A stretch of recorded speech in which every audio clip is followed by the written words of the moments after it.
Hey, folks, with us once again is special guest Paul Craig Roberts, here to talk about two topics that are intertwined. Paul, you said on your website recently, 2024, the year America ceases to exist, and also what is a Democrat's playbook? Now, you're saying there's two ways to undermine what we used to know as America. One is to replace Biden with Hillary. The second is to create a civil war and cancel elections. Now, let's take Hillary replacement first. How would that come about, Paul? Okay, well, you see, since I suggested that this was likely to happen, we see it now unfolding. Right. If you will remember, the way the Biden Department of Justice got him off the hook for the documents charge that they are trying to also apply to Trump. Mm-hmm. You know, Biden was found with, he was the vice president with no right to the documents, certainly no right to declassify them. And his documents are scattered all over the place. They're not in any kind of secured location. In contrast, Trump's are secure in a secure room in a house where there are Secret Service agents. So if they're going to let Biden off and not let Trump off, how can they do that? Well, if you noticed, the Democrats connected it to getting rid of Biden because the Department of Justice ruled that Biden was too mentally incompetent to stand trial. Well, if he's too mentally incompetent to stand trial, he's certainly not mentally competent to be president of the United States and have the nuclear briefcase under his control. So the way the Democrats cleared Biden also gets rid of him. How can you possibly run a candidate whose own Justice Department has declared him mentally incapable of standing trial? Mm-hmm. So, and instantly, what did we see? What did Hillary Clinton do? She said, "Oh, it's a very serious issue." Yes, it's a very serious issue that Biden is mentally incompetent and can't stand for trial. And what did Kamala do? Instantly, I'm here to stand in and lead the country. So both of the women have already stabbed him in the back. On top of the stab he got from the special counsel and the Justice Department.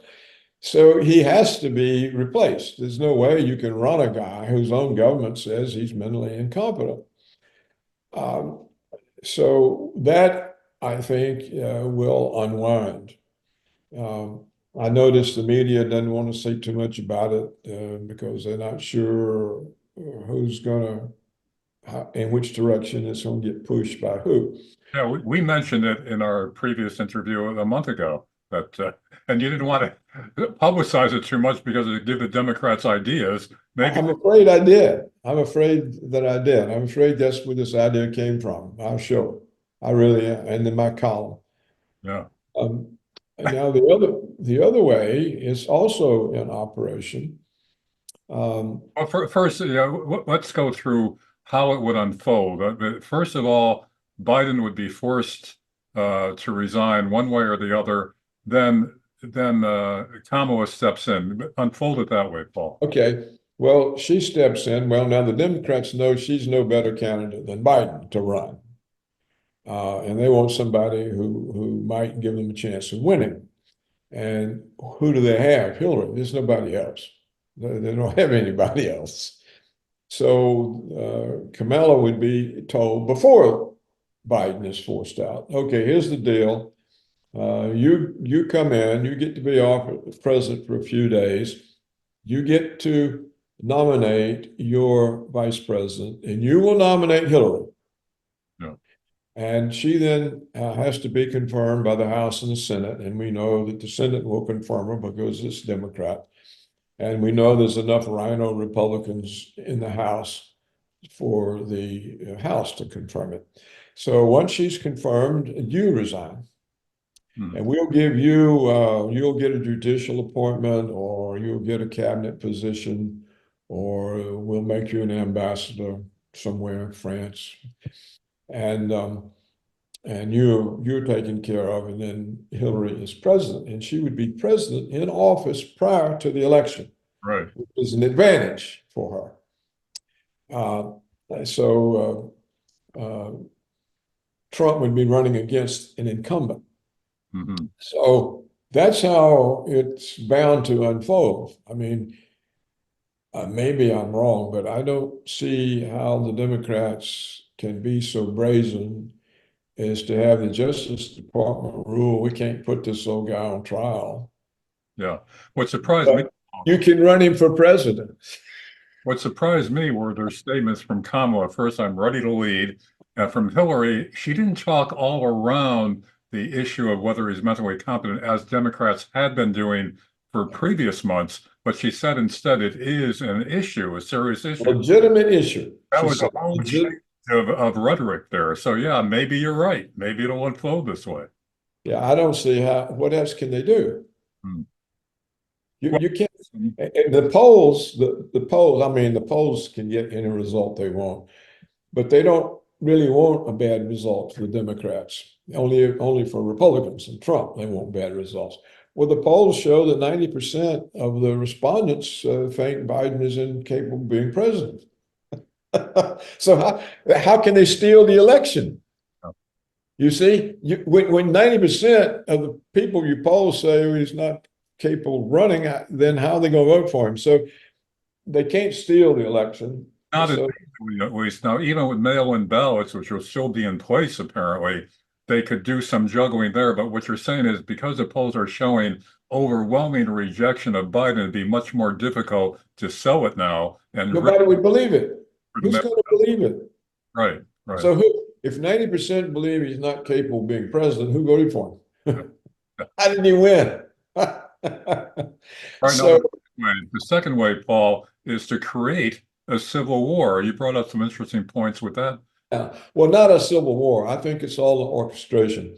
Initially, it looked like there was a real conflict brewing, but on further viewing the matter and thinking about it, the governor of Texas, and I'm almost certain I'm correct, he's a member of the World Economic Forum. Hmm.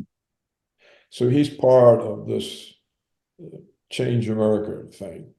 So I suspect what's really going on in Texas is the Texas governor and the Democrats are orchestrating a crisis that, if it's needed, the Biden regime can declare martial law and suspend the elections. Now, They can say, "Oh, we got a civil war under a brewing," and you see the other Republican governors, either because they haven't caught on or because they're part of the plot. 25 of them say they back Texas. Uh, Several of them have actually sent elements of their National Guard to defend Texas. So you've got all the elements there of a civil war. It's all orchestrated. All the governor of Texas did, there was one place where the immigrants were entering illegally into a park that he took control of and stopped. But he didn't stop them from coming in. It reroutes them to the official entry where they all come in. So he stopped the ones getting in who aren't registered when they come across or aren't given some kind of ID card, money card to live off on, and aren't allotted to a bus and sent to a certain place where they're housed. So no immigrants have been stopped. It was a big show that there was this conflict and he was blocking the border. It was completely not what was happening. He was blocking one entry and routing the people to the entry where everybody was going in. So it looks to me like it's a hoax conflict. I don't know if all the Republican governors are in on it, or whether they were just taken in by the ruse. But all the elements are there. Oh my gosh, governor fighting with Texas over the border, trying to defend the border, the Republicans siding with him. So they can easily, with the media, create the image of a civil war, say, oh, we got to have martial law. We can't have an election until this is resolved. Yeah. So that's the other way. Now, they could use both of them. See, Yeah. once they get Hillary in, then they can, because I don't think she can win. I mean, Trump beat her the first time. There's no reason he won't beat her this time. So, but the Democrats, if they decide she doesn't really have that good a chance and they can't finagle enough other votes to make it look like she won honestly, then they can pull the Civil War hoax. They can heat that back up. It's easy for the media to create the image of something that's not really there, where they do it all the time. So that's the second thing they can do, and I suspect they can do them in stages. They'll first get rid of Trump, put Hillary in, and then if they need it to get her elected or keep her in office, there won't be an election. They'll declare this martial law thing. And then once they do that, they can crack down on all the white elements everywhere that are now domestic terrorists, insurrectionists. You know, they've set the whole stage that all white supporters of Trump, all American conservatives, religious people, these are insurrectionists. That's what the ongoing continuous trials of the people who went to the January 6th rally. We now have 1,000 of them in prison. Yeah. Most of them by self-incrimination, because it saves a longer sentence. They knew they were going to be convicted. These weren't trials, these were conviction programs. And so the few who went to trial and resisted the charges got 20 years. The ones that didn't got for the most part, very soft, easy terms. But it creates the impression of 1,000 insurrectionists, and these trials are still going on. So it's easy for the public to be indoctrinated, brainwashed into that, oh, these Trump people really are insurrectionists, and they're now Texas, and they're talking about secession and war, and they'll fall for it. So that's the sort of the playboard right now. And I think certainly we were watching the first part unplay. What would you have expected Hillary to say? She should have said, oh, this special counsel is a Republican. Right. Like others have been saying, like John Pierre said that just the other day, but that was a shift of tone. So maybe you're on the right track. Paul, I know you have to get to another appointment. So to wrap it up, I want to ask you one last question. If they pull this, I mean, this is drastic stuff to pull on the American public. Could it lead to a genuine civil war? And how would that unfold? Is it possible today to have a civil war in this country? I don't think so, because the armaments between the people and the government are so horrendously different. You know, people have semi-automatic rifles, and the government's got Hellfire missiles and biological warfare and endless kinds of bombs and drones and helicopter gunships and fighter planes, and how are you going to fight that? You can't. You can't fight that. I mean, the only people who can do that are really hard and tough people who've never in history been defeated, like the Afghans. Yeah. And even we're not Afghans. Even secession is out of the question because the geographical lines are so mixed now. It's not like during the Civil War, North and South with clearly defined. Now it's so mixed up that, who was to see, who wouldn't, elements in each state oppose it or for it. So that's impossible. So I guess what we have to conclude is if they pull this drastic measure and take even more dictatorial-like control, there's no way out. There's no way out. And there won't be any, they'll start rounding people up too. And the only thing is, the rest of the world will see it. And it's certain that the Chinese and the Russians and the Iranians and the Indians won't fall for it. So they'll give up any notion that there's any kind of a semi-functioning democracy here that they can make any kind of deal with. And when they talk about eliminating fascism, they'll have to include the United States. And so it sort of means the end of the United States as any form of world influence. Even the smaller countries won't be fearful because they will see the way Russia and China are lined up. And so it's effectively, it's the end of the whole country, including the people gaining control of it, because they will be regarded as the new Hitler.